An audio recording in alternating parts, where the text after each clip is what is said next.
na, so he will get more chances to score.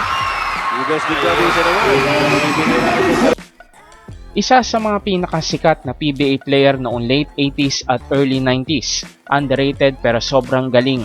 Tinitilian ng mga kababaihan at hinahangaan naman ng mga kalalakihan. Sumikat sa kanyang malamodelong itsura, kaya binansagan itong Adonis ng PBA. Nakilala sa kanyang napakahusay na depensa, pero hindi rin basta-basta ang kanyang opensa. Sa episode na ito, tunghayan natin ang naging karera ng Adonis Assassin na si Ives Dignatice. Nakatakda siyang hiranging isa sa mga pinakamahuhusay na defensive specialist ng PBA, natatangi at one of a kind. Ano nga ba ang nangyari at tila napurnada ang kanyang tuluyang pag-usbong bilang isa sa mga greatest big man ng PBA? Bagat. Ives Dignatice, natawagan ang kanyang unang team foul. The personal foul. Nasaktan. Ito si Val David, binigay kay Marlo Aquino. Sumundot naman si Ives Dignatice. They complete the skill with Frankie Lem on the receiving end. Binigay kay Lamont Struthers. Nasa bandang gitna naman. Bumundol kay Vince Hizak. Ives Dignatice. Master Ipinanganak noong December 18, 1964, nagmumula sa Haro, Iloilo. Binatilyo pa lang aktibo na sa basketball itong si Ives. Una siyang sumabak ng organized basketball sa mga community leagues. Nag-aral siya at hinasa ang kanyang basketball skills sa Iloilo Chinese Commercial High School sa mismong Iloilo City. Pagkatapos noon ay lumipat siya ng West Negros College sa Tawid Islang, Bacolod. Kahit na nasa high school pa lang nakitaan na ng pambihirang husay si Ives na namumukod tangi sa mga big man na nakita natin sa liga. Sa height niya kasing 6'4", maliksi at hindi malamya kumilo si Ives. Masasabi nga natin na he is ahead of its time. Sa naipakita niyang gilas at husay sa basketball, napasama siya sa lineup ng Western Visayas Regional Athletic Association selection sa buong Region 6 at naglaro sila sa palarong pambansa noong 1983 sa Tacloban, Leyte. Sa isang pambihirang pagkakataon naman na isang game kung saan nilalabanan nila ang De La Salle team ng big boss na si Henry Cuangco. Naispatan siya nito at napipisil na i-recruit para maging player ng De La Salle. Isang pambihirang pagkakataon para sa isang atletang Bisayang madiskubre ng mga taga Maynila at ofera na maglaro sa isang kilalang pamantasan. Kaya hindi na nagpatumpik-tumpik pa si Ives at tinanggap ang scholarship ng De La Salle. Sa buwan ng Mayo ng parehong taon, mula Iloilo naglalaro na sa Taft Avenue ang ating bida. Isang buwan pa lang ang itinatagal ni Ives sa De La Salle Green Archers nakapag-tryout na siya sa training camp na pinangungunahan ni Coach Ron Jacobs. Umaasa si Ives na mapapasama siya sa lineup ng RP squad na lalaban sa ABC Championship sa Hong Kong, pero sa kasamaang palad ay hindi siya napasama. Sinabi sa kanya ni Coach Ron na bagamat nasa kanya ang height at potensyal ng isang mahusay na big man, bata pa siya at palagay nito ay hindi pa uubra sa mas malalaking kalaban. Pero hindi nawala ng loob ang batang Ives at pinaghusay palalo ang training. At nang malaman niya na open na ang tryouts para sa national team na lalaban sa Asian Youth Tournament, lalo pa siyang nagpursigi. At sa wakas napasama siya sa lineup kabilang na ang fellow Bisaya na si Naning Valencio. Malaki ang naging ambag ng mga Bisayang ito sa magandang biyahe ng national squad at nakasungkit sila ng bronze medal. Napansin siyang muli ni Coach Ron Jacobs na siya namang naghahanda ng lineup para sa NCC o Northern Consolidated Cement Team na lalaban sa mga future international tournaments na kung saan napasama si Ives. Mon Fernandez saw that Ituri was really gonna try to back him away from the basket, did a little acting of himself. He could get the award for that. It was too late for the Manila Film Academy Awards night. Okay, Mon Fernandez at point. Valenciano works it over to Ives Dignatice. And again, that double team force. Let's watch Dignatice as he goes up against Ed Cordero, who bellied up on him. Picking up his hook shot by Mon Fernandez. No good this time. And Dignatice boxed him out of the rebound that time. Beerhausen hit the limit a minute ago, and that's Mon Fernandez throwing a foul at point-blank range. That could have been a slam if Mon converted, but it was... In his place, we've got Alfie Almario, but that was Ives Dignatice delivering it. Bilang rookie sa NCC, maraming natutunan si Yves pagdating sa professional basketball. Kasama niya sa team sina Hector Calma, Jong Wichico, Elmer Reyes, Chip Engaland, Ituri Tonichi, Ray Cuenco at Al Solis. Naging guest team ang NCC sa PBA ng 1984 at 1985 season.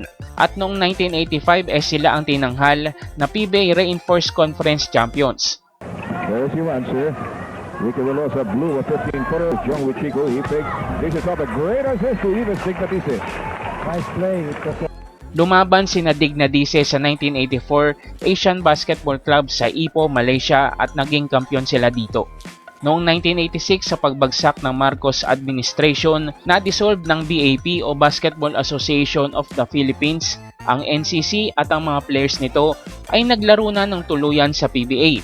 Karamihan ng mga players ay napunta sa Coangco own team na San Miguel Beermen at isa na rito si Yves Dignadice. 49 all is our tally.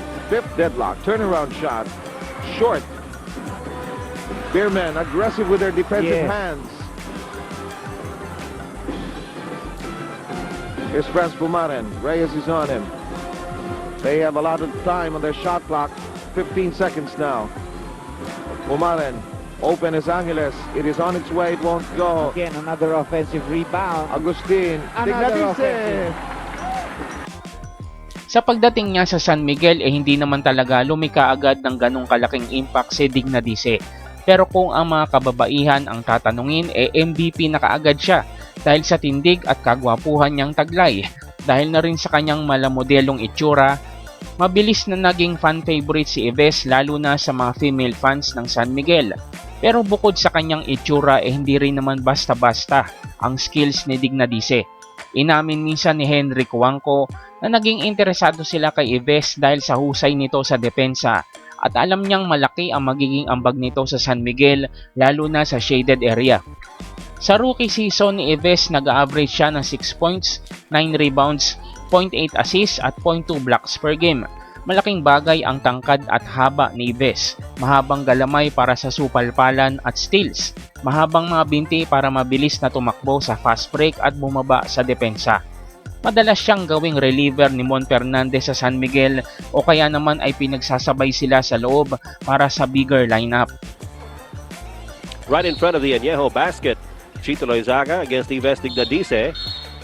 That he deserves a spot on the national team, but you can really give it to the guy. He's really playing well in this offense. Dante Gonzalgo, Dignadice against Chito Loizaga. Oh, difficult shot, but Agustin had to pass off to Mon Fernandez. Spotted Dignadice open at the baseline, and he'll have a three-point play. It's a three-point opportunity here, Ed, for Dignadice because of great passing plays here by San Miguel. Fernandez had the jumper, but he sees somebody open underneath the basket, and that's a higher percentage shot. Sa mga sumunod na 3 taon ni Yves sa San Miguel at ang masasabi nating best year niya ay noong 1989 kung saan nag-average siya ng 11 points, 7 rebounds, 1.2 assists, 0.6 steals at 0.7 blocks per game. Sa pagpasok ng dekada 90 at mga pagbabago sa team roster, kasama na ni Yves ang mga bagong superstars ng Beermen, sina Alan Caidic, Nelson Asaytono, Bong Alvarez, Samboy Lim at marami pang iba. Guilty of his third personal foul. Ang daming offensive fouls na natatawagan sa San Miguel. San Miguel, little psyching here. Dignadice has been replaced by Paul Alvarez. And the cut, keeping himself in the ballgame and has been a factor so far for Iwas. Narito si Travis. Dignadice, ginugulo ni Hawkins. Nasundot. Gaya nung Game 5, Dr. J, naging critical yung free throw shooting. That shot won't work. Rebound, Alvarez! It just really operates well on the inside play. None of the teams are in penalty. Alaska won before getting into that area. San Miguel only won, but a lot of offensive fouls. Correct. Travis, balik kay Alvarez. Slice in ni Dignadice. Kung mayroon man chance ang San Miguel dito, ito ang inside game. Kenny Travis. At dahil na rin sa mga injuries naging limitado na ang minuto ni Dignadice at ito ang dahilan kung bakit bumaba ang kanyang produksyon. Napunta pa siya ng Ginebra noong 1999 at taong 2000. Pero hindi na siya naasahan masyado dito kumpara sa mga taon niya sa San Miguel. Ang Ginebra na ang huling team na nilaruan ni Yves bago niya tuluyang iwan ng PBA at nanirahan sa Estados Unidos kasama ng kanyang pamilya. Si Lamont Strother, si Frankie Lim na, so he will get more chances to score. Ives Dignadice naman. Binibigay natin sa sarili, pero dito talagang he took the ball strong in the Ives Dignadice.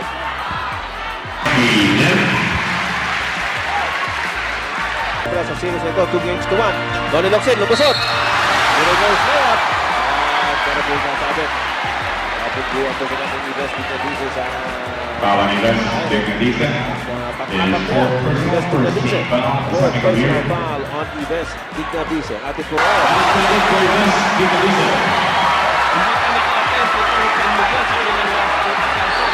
Sa buong karera ni Ives, nag-average siya ng 7.4 points, 4.8 rebounds, 1 assist, 0.5 steals at 0.3 blocks per game. Kung tutuusin, naging desente naman ang karera ni Adonis sa PBA. Kaya lang ayon sa mga fans niya, hindi nabigyan ng napakaraming pagkakataon ang kanilang idol. Nangihinayang sila sa peak careers ni Ives hanggang sa bumaba na lang ang mga numero nito. Bibigyan natin ng kaunting analysis ang naging takbo ng karera ni Dignadice at kung bakit sinasabing nasayang ang tunay niyang potensyal. Una, pag-usapan muna natin ang naging kalakasan ng laro ni Dignadice. Bukod sa kanyang height at length, grabe din ang energy ni Adonis, lalo na sa mga unang taon niya sa PBA. Masipag at laging aktibo sa kilos. Kapag nasa opensa, palaging nakaabang sa offensive rebounds at putback. Kapag sa depensa naman, mabilis siyang nakakadouble o tumulong sa depensa ng kanyang kakampi. Magaling sa pwestuhan sa loob at mabilis makababa sa depensa. Dahil sa haba ng kanyang mga binti, ilang hakbang lang, nakakapag-switch na siya ng tao. Magaling din siyang mag-assume ng kung saan mapupunta ang bola. Kaya naman kilala siyang mahusay sa mga steals at block shots. Bukod sa inside scoring, meron ding epektibong jump shot si Ives. At sa tuwing makakashoot siya, namamaril na lang ito bigla. Bang bang bang. Ives thinking of the basket. Why not? Whoa, that's a big one. That's a big one because suddenly in the second half, the big men of San Miguel, like Artapit, it went off the knees of Jolas. This was the basket of Dignadice earlier. Big one yan. Bang, bang, bang, he said. Travis. May mga nagsasabi pa nga na mas nakikita nilang panggwardya ang laro ni Dignadice kesa ang power forward o sentro. Nagkataon lamang na nabiyayaan siya ng tangkad at alam nyo naman na nung panahon dati sa PBA, kapag matangkad ka siguradong pang poste ang laruan mo at hindi ka pwedeng maging gwardya. Ngayon pag-uusapan naman natin ang mga kahinaan o pintas sa laro ni Dignadice. Si Dignadice napunta sa San Miguel Beer Team na hitik sa Superstars. Sa katapusan ng 1980s, naroon din sa koponan si Mon Fernandez, Hector Calma, Ato Agustin at Samboy Lim. Sa pagbubukas naman ng dekada 90 hanggang sa pananatili ni Dignadice sa San Miguel, nakasama niya rito ang iba pang superstars, Nelson Asaytono, Bong Alvarez at Alan Caidic. Kaya hindi na rin naman inaasahan sa scoring si Dignadice dahil marami ang kayang gumawa nito sa team. Sa bagay noong una pa lamang naman ay kinuha siya sa Beermen dahil sa kanyang depensa at presensya sa paint. Kung sa mga big men naman mas nagagamit pa sina Alvin Teng, Dong Polistico at Guido Babilonia bilang starters kaysa kay Dignadice. Ang nakikita kasi nilang problema kay Ives manipis ang katawan nito kumpara sa mga nabanggit natin na big man na kayang makipagbalyahan sa loob. Ika nga kulang sa laman daw itong si Ives, kaya madali siyang nabubuli ng mas malalaki at mas mabibigat na big men ng kabila. Isa pang nakikita ng mga analyst bilang downside ni Ives ang pagiging inconsistent niya sa produksyon. May mga off-night kasi siyang laro na kung saan mas nagiging liability siya ng team kaysa ang maging asset. Hindi rin nakatulong na naging alanganin ang kanyang skill set sa kanyang tangkad. Sa pagpasok ng 90s, dumarami ang mga sentrong mas malalaki at mas mabibigat kaysa sa kanya, kaya naging alanganin siyang sentro.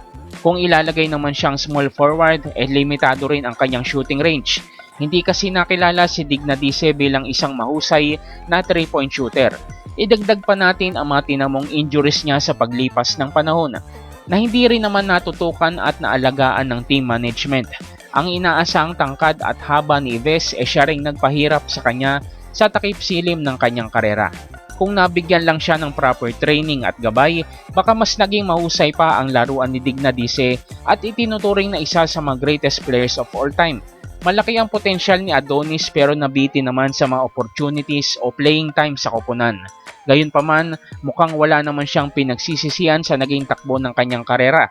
In-embrace ni Dignadice ang pagiging epektibong role model kaysa ang piliting maging star player. Kilala siyang napaka-unselfish at tunay na team player. Isa ka bang fan ni Adonis? Comment mo naman kung ano ang nagustuhan mo sa kanya. Marami pong salamat sa pakikinig at panonood. Magkita-kita tayong muli sa susunod na episode. This, as Andy mentioned, converting a three-point shot at the end of the first quarter. Sonny Jaworski is blocked on his drive By Ives Dignadice. He gets through the gauntlet, but there's good timing on the part of Ives Dignadice, and he's Ives Dignadice against Ray Cuenco. Oops, got away, but he lost the ball. ball seems to be Dignadice and Teng is open. Chito is open at the corner. That's his favorite spot. Didn't get the spots the opening, picks up his speed. Dignadice missing on the follow-up. He gets it back. And he'll set up the play. Ives. The baseline drive. No good. Calma to Fernandez. Dignadice with a fake over Philip Cesar. Alvin Teng trying to go for the... as we see Chito drive to the hoop, missing this one. And Ives Dignadice getting the team foul so far.